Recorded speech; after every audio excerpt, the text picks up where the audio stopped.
specifically. And we're joined now by book critic Gwen Reyes of FreshFiction.com. And Gwen, you've brought an interesting book for us to talk about this week. Yes, Becoming Bonnie, because I'm a good Dallasite.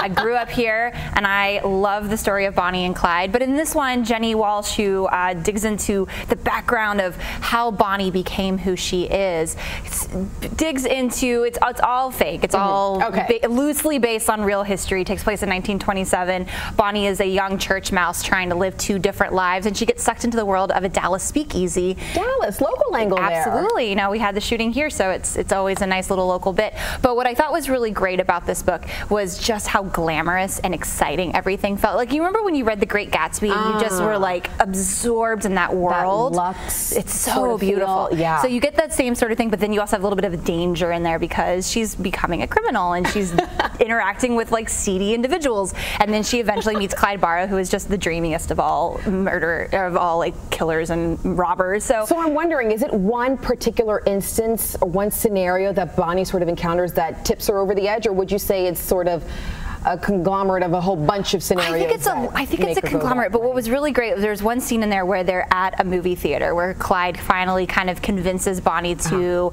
take a break from her real life and go a little bit sort of darker. And so he takes her to a movie and he's trying to like wow her, and then by the end of it she is just completely entranced by him. So I understand. I love movies as well. So they do play up the romance in this book. They do play up the romance, and she's engaged in the book, but she's kind of she is engaged to her high school boyfriend. But you know, you can't deny Clyde Barrow. Like, he's so dreamy. So she knows that, and by the end of the book it starts down the legend of Bonnie and Clyde. Interesting. So it's got a little bit of everything, lots of fiction as to how she became who she is, but the love, the drama, the adventure, the crime, and the glamour, all wrapped up into one, and the glam, of course. All right, sounds good. Well, thank you so much, Ben, for stopping by. Really appreciate it. Always.